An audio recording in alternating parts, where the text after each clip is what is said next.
Hey everyone, welcome back.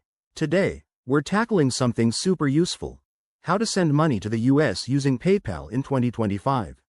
Whether you're helping family abroad, paying for online purchases, or settling bills, PayPal makes it easier than ever with its updated features. By 2025, PayPal has rolled out even more secure options and faster transfers, so let's dive right in. First things first, make sure you have a PayPal account set up. If you don't, head to the PayPal website or app and sign up. It's quick and free. Once you're logged in, you'll see your dashboard. Look for the Send and Request button. That's your gateway to sending money. Step 1. Select the recipient. You can search for their email address or phone number linked to their PayPal account.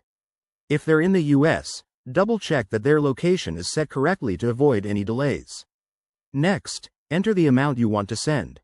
Remember, in 2025, PayPal has introduced dynamic currency conversion, so if you're sending from outside the US, it'll automatically handle the exchange rates for you. But keep an eye on those fees, as they can vary based on your location. Now, choose your funding source. You can use your PayPal balance, a linked bank account, or even a credit card. PayPal's 2025 updates include enhanced security features like biometric verification, so you'll get a prompt to confirm with your fingerprint or Face ID. Hit Send, and you're almost done. You'll receive a confirmation email, and the recipient should get the funds almost instantly, depending on their bank. A few quick tips to make this process smoother. Always double-check the recipient's details to avoid mistakes. Be aware of any international fees.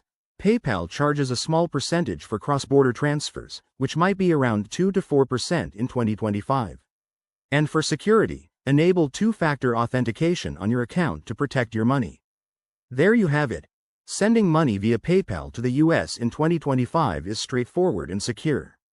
If you found this helpful, give it a thumbs up, subscribe for more tech tips, and drop a comment if you have questions. Thanks for watching, and see you next time.